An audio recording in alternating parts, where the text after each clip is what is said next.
Welcome, everybody. Episode 8. What is going on here? What isn't going on here in the local landscape? What we're going to be talking about today is we're going to be talking about the NISA Nation Championship. We want to start out some good things. We're going to be talking about Women's World Cup. We're going to be talking about the men's national team. And then we're going to dive into the bigger topic, which is the incompetencies, the corruption, the negligence from the USSF. And we'll kind of like dig into some of these issues with, different articles and looking at some of the tax forms from 2022. So why don't we go ahead and kick it off and let's talk about some of my favorite competitions, independent tournaments. Let's talk about the NISA Nation Championship. Now, the NISA Nation Championship is something I'm really excited for. Interleague competitions are the best component within U.S. soccer. We have, of course, the greatest one of all, which is the U.S. Open Cup, which has been around for over 100 years. The only stoppage that we did have was for COVID. But it is like the pinnacle of glory for amateur teams and lower league soccer clubs. And as the gaps between those pro levels and the amateur levels grow, or it makes it harder, but that's the even better story. So I love the Open Cup. We have the NISA Independent Cup, which has always been something to be hyped for. You have group stages of professional clubs, the NISA clubs, facing off against clubs in the affiliate leagues and other clubs that applied and qualified to be in the tournament. You always have great competition, and it's nice to be able to see these amateur clubs link up with these professional clubs. So I love that. And now we have the NISA Nation Championship. And what's so exciting about this is it really focuses on the amateur side of NISA Nation and its affiliates. Now, it's going to offer like insight to the various types of competition and how some of these teams line up.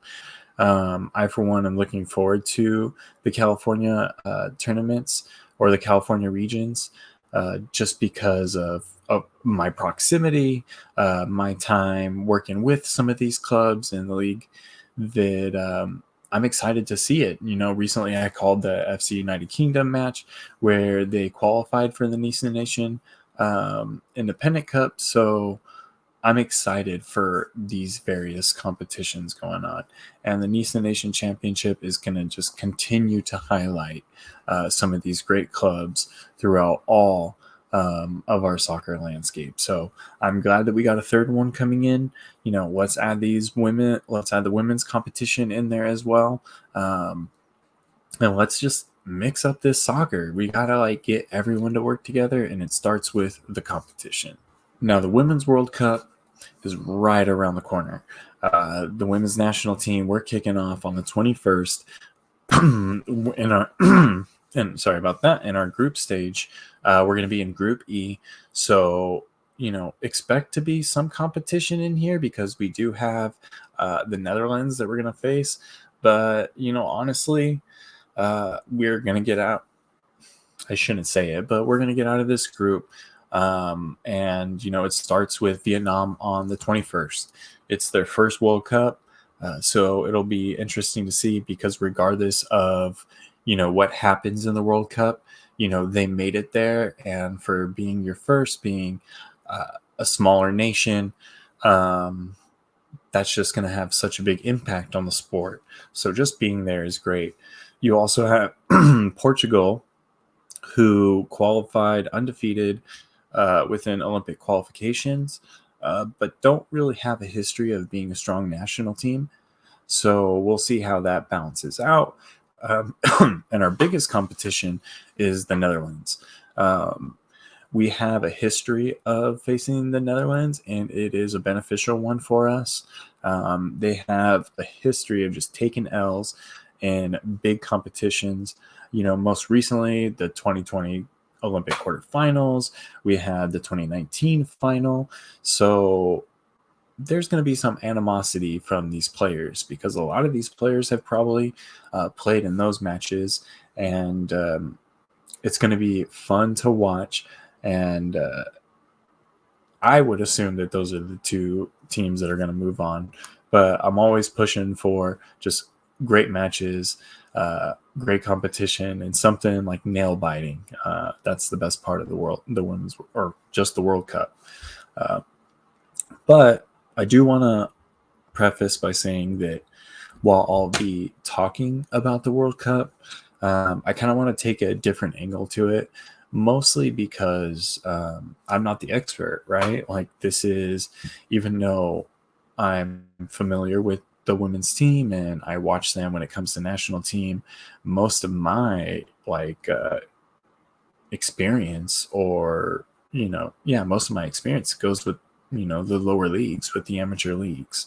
So this is going to be a new experience, being there with my daughter, to have her watch it and understand what's going on, and seeing all these role models out on the field. It's just going to be a special experience for us. And of course, I got my SC Blue Heat Championship UWS scarf right here. So when I saw the roster release and I saw Alyssa Thompson, I was excited, because here we go. I got some connections to lower league soccer that was there during a time that I was covering and looking a lot at UWS. Shout out to UWS Weekly. Always go check out their content. So I'm excited. I want to see that, just personally. I want to see her. I want to see the competition. And but there's going to be other sources to get that. I'm just going to be doing memes if I see them, the goofs, just different reactions. And I'm always going to recommend different shows or different people to listen to, the real experts who can break down the tactics and break down the gameplay, because they're going to be better at it. And I'm hoping to learn along as I listen and as I watch as well. So it's going to be exciting. Just an exciting journey to broaden the spectrum of soccer that I watch and are passionate for. So next, of course, we're going to be going into the U.S. men's national team. They're on the field. Obviously, they haven't won a World Cup, and the women's going for their fifth. So my biggest passion has always been the men's national team. And this is I would say the last decade's been a real weird time to be a U.S. men's national team fan. And I wonder if it's kind of always been that way, but there's just a lot of things are coming to the surface. A lot of, spectators of the sport are starting to understand soccer federations and how they work. I think a big part of that is, of course, the ease of access to all the various types of soccer, and seeing promotion relegation, and seeing different stadiums, infrastructure, the way academies are built in, the transfer market, all of that stuff that is accessible out here in the States, as well as FIFA, right? I mean, that brought popularity to this. And I think that started to open the perception about USSF. Now I'll get more into that, but I want to bring it back to on the field. We just finished the CONCACAF Champions League. We tore up an abysmal, horrible Mexican national team. You can see the frustration, 4 red cards. It was just kind of ridiculous. We get the P chant going again, which obviously it's going to keep on happening until there's any sort of consequence, serious consequence for that happening. But we broke them down, and it was BJ Callahan, being our interim manager, who took it there. And it was really about putting the pieces in the right spot and letting them execute any sort of game plan that they have been taught, which is similar to what they have been playing throughout the previous World Cup and all those World Cup qualifiers. This was also Balogun's first time with the team, and that was exciting to see because he really showed good hold-up play, and I'm excited for that because we've been missing and we've been searching for a target striker, and not just someone who can head the ball, but really someone who can hold the ball and distribute it to the talent with their back at the goal. Because our strength is, in the midfield, it's Gio Reyna, it's Yunus Musa, it's on the wings with Timo Weah. It's everything that we want to do on the field, or that they are best at doing, is facilitating to Balogun now, which I hope he continues. So that way we can get the dangerous spots in the width. We can find players like Musa and Reyna who can exploit the open spaces within the midfield, have great vision to find the open passes, and really it's about getting our width out there, and pushing for that attack. So Balogun was a great just complemented that because we have been searching for that hold up play. A lot of other players looked great, but like I said, it was a horrible Mexican national team. And then we went on to the finals to face a Canada team that I think everyone felt kind of cautious about, even though, or concerned about, even though they felt inside that like we were going to beat them. It's like hedging their bet, and it wasn't really like that, right? I mean, the team played really well. During the match, they announced Greg Berhalter as the U.S. men's national team coach, who will take over after the Gold Cup. So they slipped that on in there. But the players, they just continue to play, do their thing. BJ Callahan, like I said, similar to the first match, put the pieces in the right spot, and that allows them to be successful. So now we kind of get past the on the field, right? Because a lot of the things that's been happening ever since these matches has really highlighted some of the inequalities and some of the incompetencies and something to just flat out neglect of different parts of the organization, whether it's the various leagues like amateur leagues, the pay discrepancies for the women's national team, the pay discrepancy for the coaches. It showed so many of these different things right off the back of exposing so much of the lawsuits that they had been going through. So I think the first part of where that started was announcing Greg Berhalter's hire in the middle of the match. That, if you're announcing a national team coach, like, you should have like everything. It's a big announcement. Everything's like there. You might have a press conference, especially with all the turmoil we had after the World Cup. You would hope that if they were going to reassign him, like they did, that there would be some like immediate, like, talking about the situation, like just even saying like it's not an issue. Reina, Pepe, Stefan, anyone is eligible for the national team. Those are the things that should have happened, but instead it's just like, let's slip it on in there while no one's watching or no one's listening, and we won't have to face the wrath, during the match, which is so stupid. But either way, that's how it happened, and it brought up the post-game talking about, well, it could have been halftime, but Charlie Davies' comments about why they couldn't hire the most top-tier, best coach in the world. So his argument was that due to equal pay, the women's team would be holding back the hiring of a top manager because the men's team can't try to go for the best because they have to stifle their own progress to go meet up with the women's national team. And that's so ridiculous, because obviously the take is like, it's rising tide lifts all boats, right? Like, they should be willing, the men's national team or the organization USSF should be willing to spend as much as they want on the men's national team, and then turn around and pay the best women's national team, or get the best person that they need for that job, and pay them, pay them that way. But no, let's chop our finances down, is what Charlie's saying, because that's the only logical thing to do.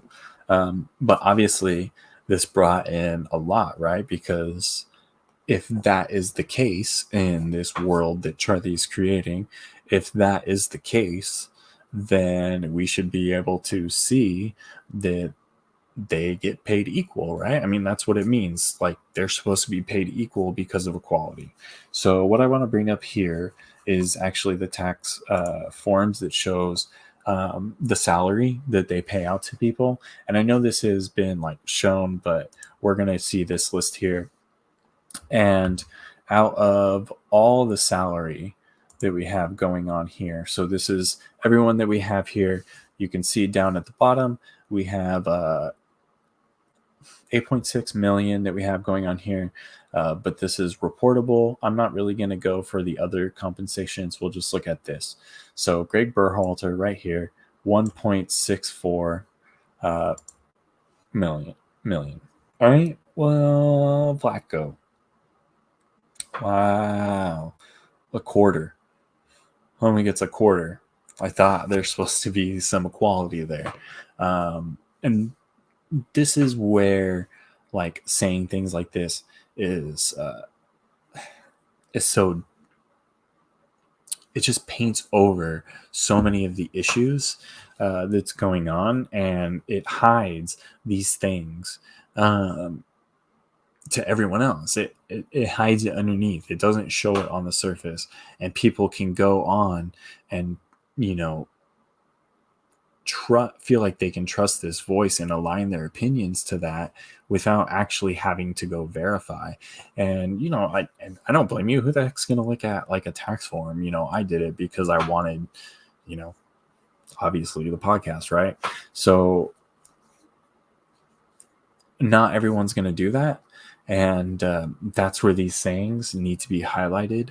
That's where these things need to be called out, because the more that we do that, the more that we can really expose USSF for their neglect on growing the game in this country. And I think that should be our overall goal. Like, I mean, there's no way that we can, change the federation, at least in the, next decade or next 2 decades. It's something that takes a long time, but it's exposing things like this that will help build that case to go ahead and, have equality. So of course we have, on top of that, we have our different sporting director, chief executive officer. You go all the way down. They have some of the women's national team players on there as well. And then it goes into like all the volunteers, like the president, vice president, etc. So that's what we have here. There's a lot more that goes into this.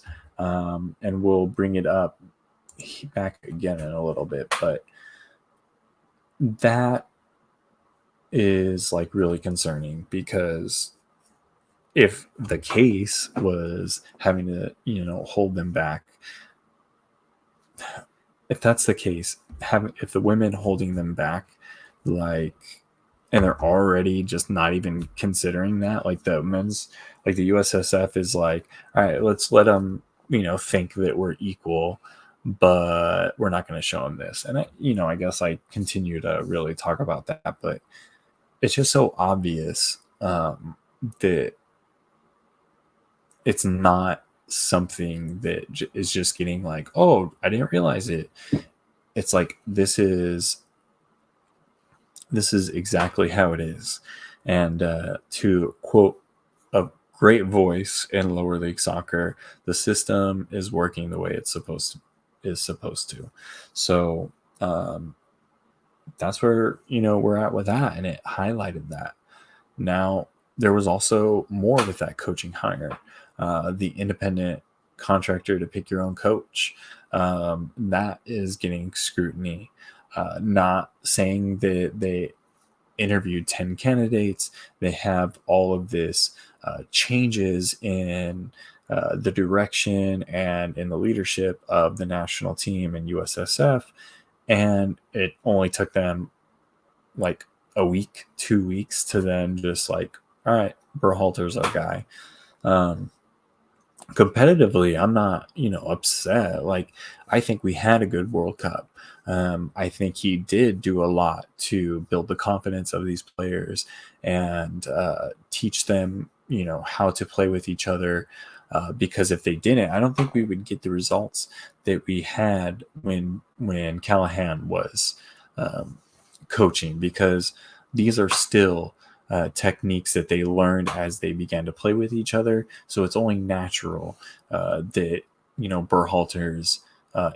Berhalter influenced those matches regardless of him being the national team coach. So I'm not upset about it competitively. I'm upset about it because it's just shady. Like, everything you do about it is shady. You suppress the suppress the news of it when you're going to time it, and I don't really think there's been any consideration, like we've talked about, with the apologies to other players and describing what the environment for the national team is going to look like going forward. There's been none of that. So we'll see what happens going forward. And all I know now is we're the CONCACAF Nations League champions. We got Gold Cup coming up, and most importantly, we have Copa America. So there's going to be some competitive soccer. So let's get it. I'm excited for that, and it all leads up to the World Cup. All right, so now what I want to talk about is the lawsuits. And I want to preface by saying that it's important to really take these lawsuits into consideration, because it highlights all, I keep saying incompetencies, but that's what it does. And you shouldn't be a nonprofit who a quarter of its expenses or are lawsuit or legal related. I mean, you are, especially at this, when we're talking about hundreds of millions of dollars, you are missing out on developing of all those different areas of the net of USSF, from coaching licenses to adding more grants for referee programs, just continued education, for development of the youth game, for aligning leagues, setting these structures. You're missing out on all of that. And because you don't have that money there to dedicate to those things, you're now then prioritizing how you want to use, or how you want to distribute the funds that you have. And that's going to go down to what the body feels makes them money. And this is something I find kind of odd, right? Because this is a nonprofit. They aren't beholden to any stockholders, shareholders. So it's like that shouldn't really be the concern. While yes, they do need to have the funds and build and attain the sponsorships and all of that, like everything that goes into it. They need to not prioritize their spending. They need to make sure that they can distribute distribute the funds in an equitable manner, so that way everyone can grow. Everyone has the chance to take advantage of a proper soccer federation that set these clubs up for success because of the money they didn't lose in these lawsuits and legal fees. They didn't lose it on those, and they were able to get it into their community. So that's just a big thing why this kind of like irks me a little bit. But now we're going to really dive into um, what this looks like, right? What our expenses look like, um, and where that legal comes from. And once again, as I wasn't an expert with WOSO, I am not an accountant. I am not. I'm not into law.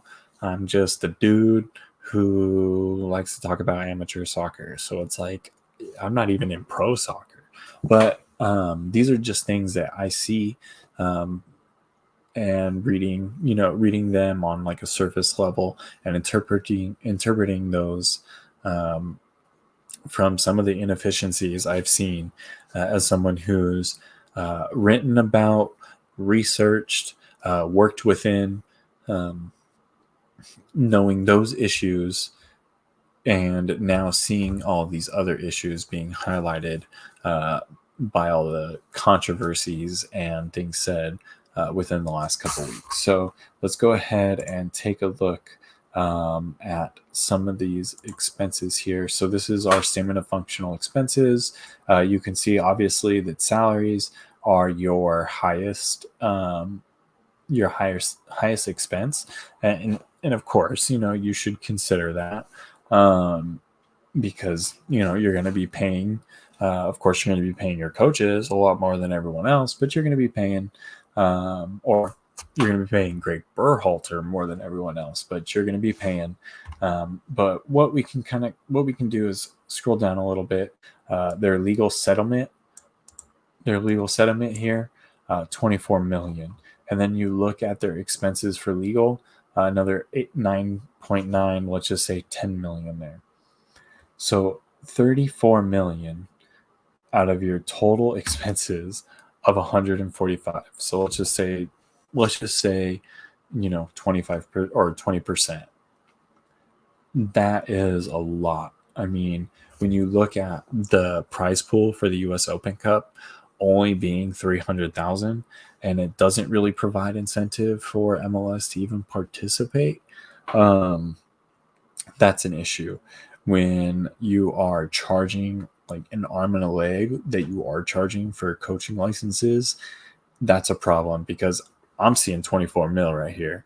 I'm seeing 34 mil that can go to other things. And I know they're going to have to they're going to have legal expenses because of, just their legal team in general. But this big number, this 24 million, they shouldn't have those settlements. We know of the one with the pay disparity. We know that one just happened in March 2022. They were given a year to pay 7.5 million for their first year, and then they had to pay 5.5 million for each of the years of 24, 25, and 26. So they're owing a lot of money, and and that's what I'm talking about. It's misused funds, and it shows that they aren't building community. And I would even argue that if they can't actually properly develop the community of soccer, the landscape, and they're prioritizing other areas or other departments of their federation over others, like like the outdoor national teams over everyone else. That could be an argument to kind of like open up more towards, I don't know, forcing them to look at their nonprofit status. to even looking at a for-profit status. And now there's nothing in FIFA bylaws that I could find that specifies that they have to be a nonprofit to be sanctioned by FIFA. But if there was a way they couldn't be a nonprofit, that opens up, or if there was a way they could be for profit because they definitely act like it, that would open up an opportunity for an actually competing soccer federation to become nonprofit, uh, gain more sponsorships and things like that, and actually build up the community to a point where a decade, 2 decades from now, uh, they can make significant change within the federation um, because they made a league, they got sanctioned, they got FIFA sanctioned as professional leagues, and a whole many things can happen to that because you're looking at a new federation that's looking at different pro league standards, um, how it treats its different entities. Now, this is like, I think, just a pipe dream, obviously, because even if they were like, even if USSF was for profit or they went for profit, which is something that the NFL did previously, no one would really care. But this is like when they say, like, build a better mousetrap. I mean, I think we have to look past like a league perspective. We have to try and find a way to expose these little holes and do what we can to get what's equitable for all these different different aspects of play. Because that's how you grow the game. It needs to be more affordable, more accessible, um, because that's, like I said, that's truly how you promote the game. And it would have a benefit to everyone, the players, the local clubs, just even like the Sunday league, you know, players. It just could change the entire landscape, obviously. And it's what a lot of people want. But let's just be pessimistic, I guess. It ain't going to happen. But let's continue to work towards it. That shouldn't stop us because if we want change, you got to work for it. So that's kind of what we're looking at here. As we go into these next couple episodes, I want to look at something other than financial, look at like their taxes and stuff like that.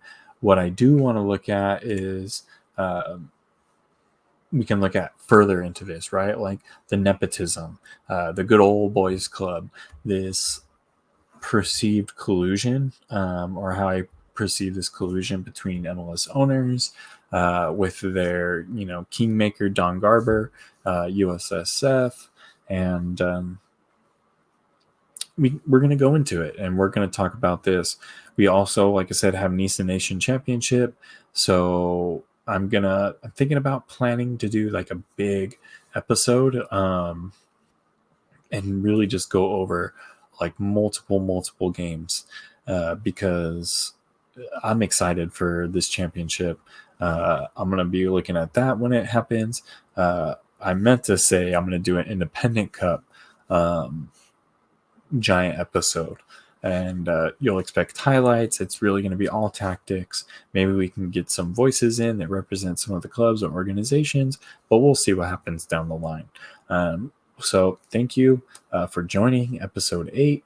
I hope there's a little bit more insight to why people are so upset with the continual with the continual problems that our own federation creates for soccer in this country. So once again, thank you for coming along. Like videos, subscribe, follow me on you can follow us on Instagram and Twitter. You can follow us at the Pitch Perspective. Make sure you forget that it's PITCHPERSPCTIVE. Make sure you check that out. Follow us and check out some of the other content that we have going on. And Catch you next time. Support local soccer.